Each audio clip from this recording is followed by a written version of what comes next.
Moccasin Trail, Chapter 18. It was the hour before dawn. The river lay faintly luminous in starlight, just pale enough to reveal the thin black shapes of 5 canoes drawn up half into the bushes on the shore. On the sands of the little hidden cove nearby, the Umpqua camp, a cluster of silent, hut-like shelters, ranged around a dying fire, slept peacefully, secure in its concealment and its sentries. And 50 yards away at the top of the embankment which ringed the cove, the young Crow warrior, Toxalone, lay belly down among the weeds and darkness, watching those 2 blanket-wrapped figures as a panther watches his prey. White Jim Keith had vanished during the past terrible 36 hours of riding and searching and riding once more. Blind with hate and frantic with the 2 vivid pictures that filled his brain, there was nothing of Jim Keith left at all in the painted face and the glaring eyes of this naked savage. He watched the sentries, and in his mind he saw them sprawling under a knife thrust, clawing helplessly at arrows in their throats. How could he best kill them, both at once and without a sound? Once squatted near the fire, which had no more than a nest of rose-colored embers, one squatted near the fire, which was no more than a nest of rose-colored embers, the other hunched, a shadow among shadows, in the lee of the largest makeshift hut. Neither had made a move during the span of time that Jim watched them, yet he could not be sure they were both asleep. A little flame leaped up from the pile of coals, glinted on the fish heads that littered the sands above it, flickered briefly over the hard jaw and beady black eye of the nearest sentry. That one was far from asleep. Well, no matter. He would sleep soon, and long. Stealthily Jim rose, one quieting hand on Moki, who trembled by his side. He had left his rifle back yonder in the trees where Buckskin waited, for he could use only silent weapons tonight. He reached for his bow, then allowed Moki to press forward with him to the edge of the embankment. It fell off steeply for a distance of about his own height, then sloped to the floor of the cove and the dense blackness of 2 trees. Gingerly he lowered himself over the edge and dropped. A gray wraith that was Moki leaped beside him, both scrambling soundlessly down the slide of soft dirt and melting into the blur of dark beneath the trees. At the farthest edge of the blur, Jim dropped to one knee, flipping an arrow to his bow. Then he pointed to the sentry beyond the fire. "Kill, Moki," he breathed. His stiffened arm and the curve of the bow made a black frame against the fire's radiance. Through it he watched the dog slink toward the nearer guard. Then his own eye snapped to the further one by the hut. Feathers brushed his cheek as he took careful aim, the bowstring taut against his thumb, every nerve end quivering as he waited for the flash of movement that would tell him Moki had sprung. It came. His thumb snapped straight. The soft whang of the arrow seemed to fill the night. Before the sound had faded, he was on his feet, running across the sand to the struggling figures beside the fire. A plunge of his knife was all was still. He wrenched Moki loose and half threw him toward the embankment with a guttural command. Waiting only until the dog started obediently up the bank toward Buckskin, he bent swiftly, plucking a glowing brand from the fire and sprang toward the biggest hut. The sentry outside it was dead, as Jim had gambled he would be. He slumped, head lolling beside the door flap, a feather shaft sprouting from his breast. The bigger gamble was that his presence here meant Dan'l was in this hut. Jim's jaw clamped. His fingers sought the medicine bundle tied to his braid before he raised the flap and stepped into the black interior. In a fir grove some miles to the north, Johnny sat numb with fatigue upon his borrowed horse. For the 100th time since sundown, he watched Joe Meek slide down from his black stallion to go poking with a torch into the trees ahead. Would they ever catch up, Johnny wondered? Could Meek actually follow Jim's trail at night, no matter how plain the sign? Most doubtful of all, had Jim himself guessed right? Nobody could know. Maybe Daniel was 100 miles away from here, across the Columbia, up into the Coast Range, somewhere far to the east. Feeling the knots of panic jerk tight again inside him, he rested an arm on his saddle horn, put his head down, forcing himself to relax. Jim knew, he must know, and Meek would find him. Nothing to do but trust both of them blindly. Behind him he could hear the restless movements of the other horses, the faint squeak of leather, and the rustle of underbrush, the low voices of the men, Mills, Burke, Rutledge, Abe Selway, and Sam. His heart went out to them, suddenly and wholly. What would he have done without his friends these past 4 days? His tired blood flitted anxiously to Sally, waiting alone and fearful back at the cabin. But no, she wasn't alone. Mrs. Rutledge wouldn't leave her for a minute, nor the others. He could count on that. It was Daniel who was alone. The boy's image filled his mind, the curly head, the clear eyes wild with grief because Jim was gone. Why didn't I see it coming, Johnny thought for the 1000th time. Why didn't I say something, do something? Why did I ever want to find Jim in the first place? And he knew it was because of a heartsick day, nearly 10 years past, when he, like Daniel, had awakened to find his brother back, to find Jim gone. Well, he'd had him for a while, but the price was dear. He'd lost them both now. He jerked up his head, dragging a hand across his eyes, realizing dimly that Rutledge's horse had pushed up beside him. "Take it easy, Johnny," the deep voice came out of the gloom. "Jim's doing all he can to right that damage. I wonder if he even knows he's done it. I reckon he knows plainer than you by this time, son. I got an idea he's seeing everything mighty terrible clear, watching Daniel start in to muddle up his life the same way he muddled up his own. Nothing like that to open a feller's eyes. Be glad you ain't him, Johnny. He's feeling everything you are, and a lot more besides." Slowly the bitterness drained away, leaving only weariness. "If only we can find him," Johnny muttered.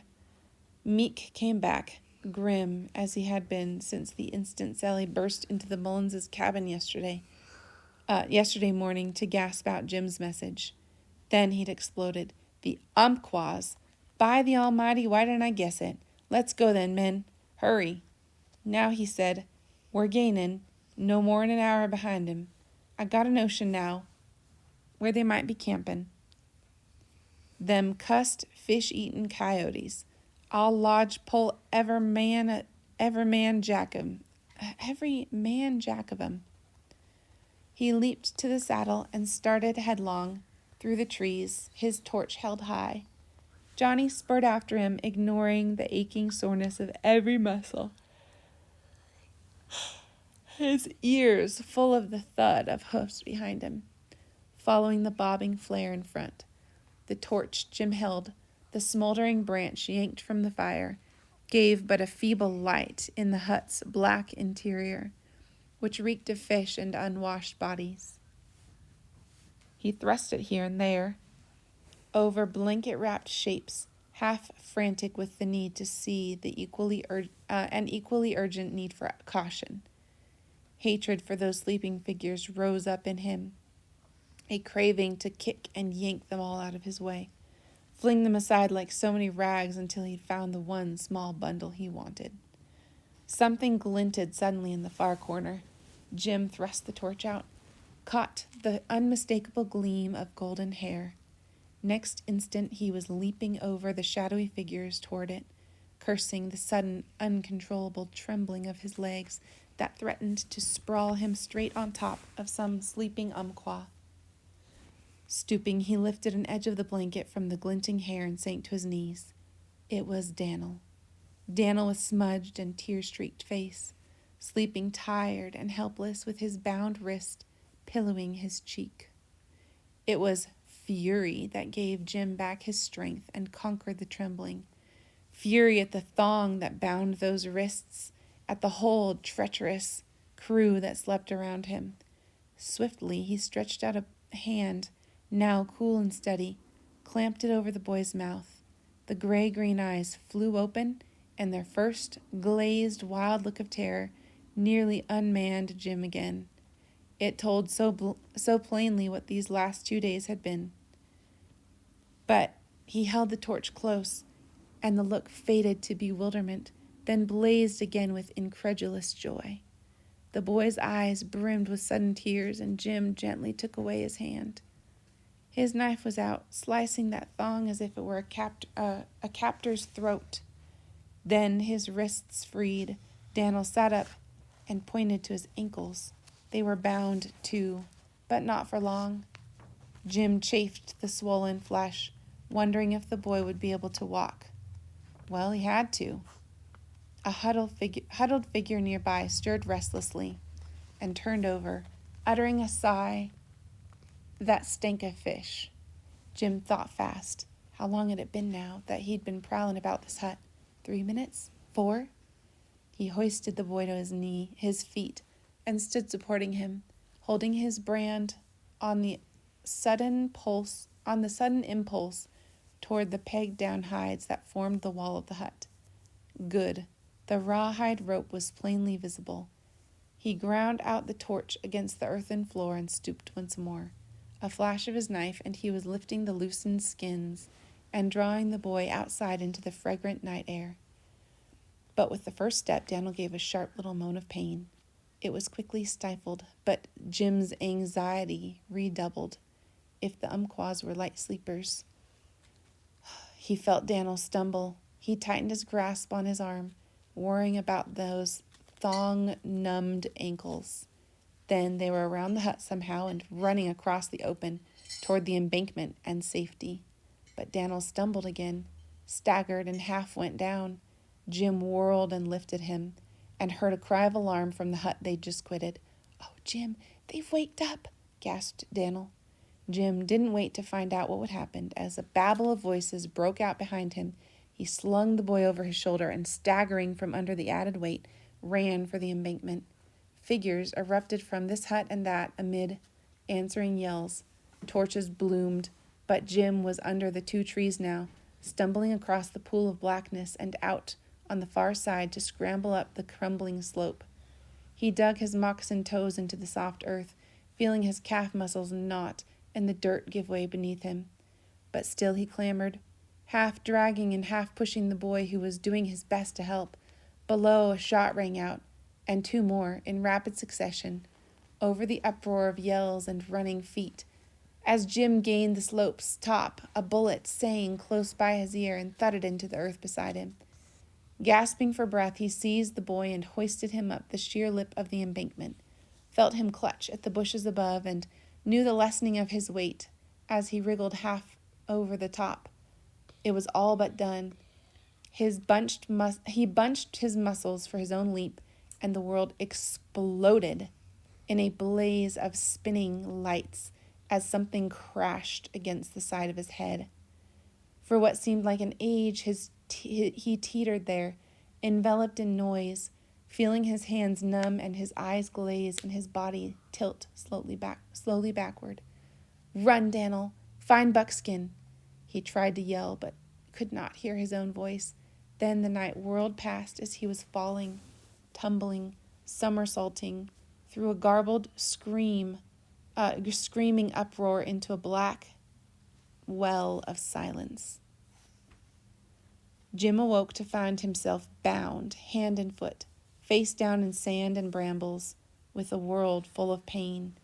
Where was this place, and what had happened? Staring dazedly at the crushed leaves an inch from his eye, he realized they were visible in the first dim gray light of morning. Guttural voices came to his ears from somewhere off to the right, and the sound of a fire crackling and feet moving about. A whiff of frying fish brought the saliva flooding into his mouth. Dizzy with hunger, he struggled to clear away layers of fog in his brain. A slight movement of his eyes brought a flash of deeper pain. Memory came back in a rush, and with it, sinking dread. He was still in the Umpqua camp, and it was morning. Had Dan'l gotten away? Cautiously, he lifted his head, just enough to turn on his left cheek. The vicious throbbing that filled the whole side of his head at the movement sent him momentarily slipping back into that dizzy blackness. But in a moment, he opened his eyes once more. On the sand, not 2 feet away, lay Dan'l, prone and trussed up as he himself was. So all his efforts had come to nothing. Jim felt tired to his bones. What a mess he'd made of everything. What trouble he'd set in motion the day he turned his back on Powder River and ridden westward to the Dalles. But no, the trouble had started long before that. Its roots stretched back to Absaroka, back to that grizzly, back to that long ago, fatal morning he'd run away from home. And now, today, the wreckage was complete. He heaved a sigh that tangled painfully in his throat. Instantly there was a stirring nearby, a tremulous, "Jim?" He raised his eyes to meet the wide, incredulous ones of the boy, who had wiggled around to face him. "Oh, cracky Jim, I thought you was dead." "No, I ain't." "Oh, Lordy, I'm so glad. Oh, Jim, I'm so awful glad." Dan'l's lips quivered, but Jim saw the kindling of new hope on his face. He figures I can get him out of this, Jim thought. Even now, even tied up like a trussed deer with a bullet furrowing my skull. Blast it, them devils might as well have finished me off for all the good I can do him now. It made him sicker than ever, that knowledge that he must lie helpless and watch the boy's hope fade away. The trust in his eyes cloud over with disillusion. He'll find out what I'm worth, all right, Jim thought bitterly. It won't be long. "They're eating breakfast, Jim, and getting ready to leave," the boy whispered. "How we gonna get loose?" "I don't know, Dan'l." "They mean to take you in those canoes along of me?" "I reckon so." He knew so. He'd already figured out why he was still alive. They were saving him for the kind of thing he'd watched sometimes in Absaroka, when a swift death was deemed too good for some arrogant enemy. What Indians did to white men was nothing to what they did to each other when the occasion warranted. Well, he'd show the boy he could die well anyway. Scalp Necklace's rigid training would not be wasted. These coyotes would get no satisfaction out of a crow. "You got a plan yet, Jim?" "No, not yet. I'll think of something." He closed his eyes again, cursing himself for a coward. He should tell the boy the truth. Let him go on hoping was only another form of torture. A kick landed in his middle, and he glared up into the malevolent face of an Umpqua chieftain. He wore a red blanket striped with black and a bone through each braid. He kicked again, viciously, snarling something in his throaty dialect and pointing behind him, probably talking about those dead centuries and painting lurid pictures of what was to come. Jim spat out some equally lurid remarks in Crow and ignored a third kick, harder than the others, which filled his head with the savage throbbing. Next minute the Umpqua had beckoned one of the sullen-faced warriors, who without further ado slung Dan'l over his shoulder like a sack of meal and vanished in the direction of the river. This suddenness of it shocked Jim out of his mental torpor. Abruptly, he was raging mad, determined to get them both out of this fix, whether it was impossible or not. His brain began to work frantically, and as soon as the chieftain had strolled away, his hands were straining at their thongs. Now that Dan'l had been removed, he could see the activities beyond and realized that the camp was nearly ready to travel. The sky had lightened, while he lay there unresisting, and daybreak was upon them. He had 5 minutes at the most. He hadn't even 10 seconds. At that instant, a warrior reappeared, accompanied by another. The next, Jim was hoisted between them and carted down the sloping sands to the river. There he was dumped headlong into the bottom of a canoe and left, bruised and throbbing. For precious moments he was so blindly dizzy he could do nothing at all. Then at last he managed to roll to his side and drag himself to a sitting position. For his pains he got a moccasin foot in his face that sent him crashing back again. He lay still, the sweat pouring off him as he fought back nausea. So there was somebody else in the canoe, a guard. He'd have to think fast how to dispose of him. Suddenly there came a shout from somewhere back in the cove. Before he could decide what it meant, he heard hurrying footsteps and saw through slitted eyelids that one of the warriors was running full speed down the sands. The canoe rocked as the man seized it, pushing it under a mass of overhanging bushes as he hissed some message to Jim's guard. Then he vanished, and the guard dropped forward to kneel astride Jim, clamping a fish-reeking hand over his mouth. Now what? Frantically, Jim cast about in his brain for an answer.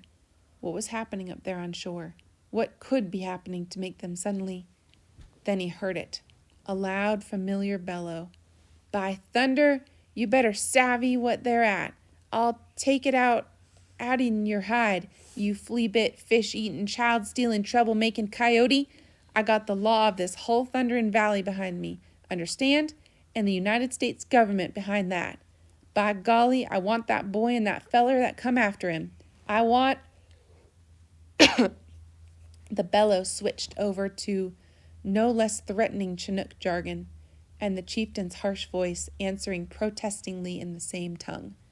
Several things took place simultaneously in Jim's brain.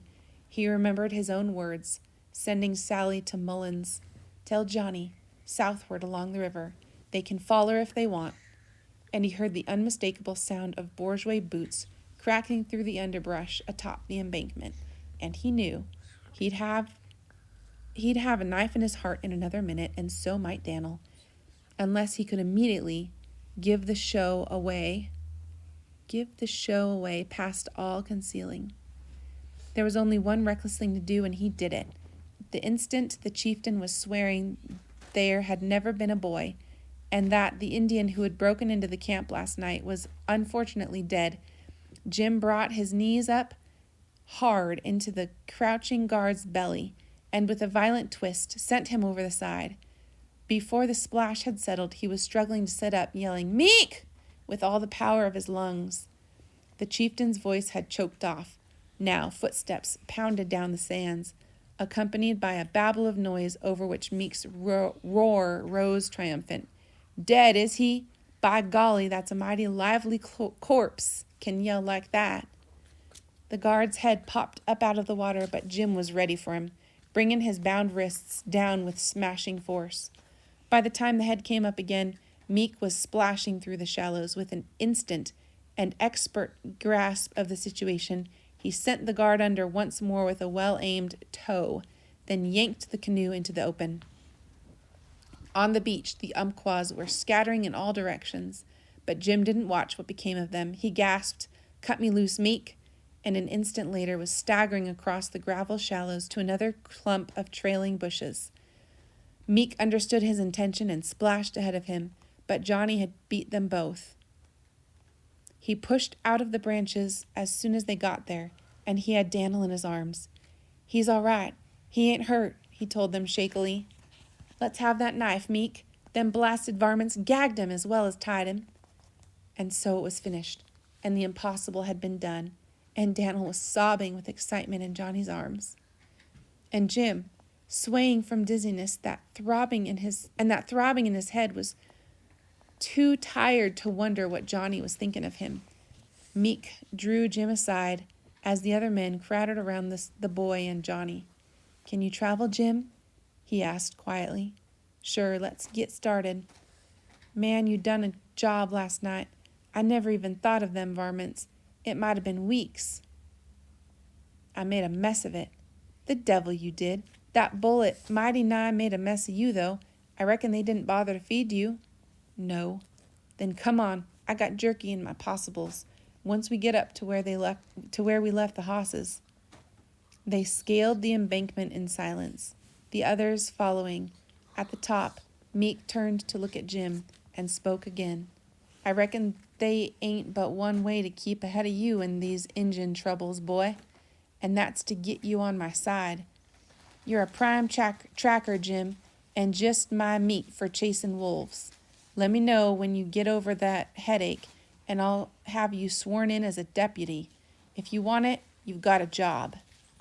Jim stared at him dazedly, remembering a shiny vision of thudding hooves and a fine brass badge.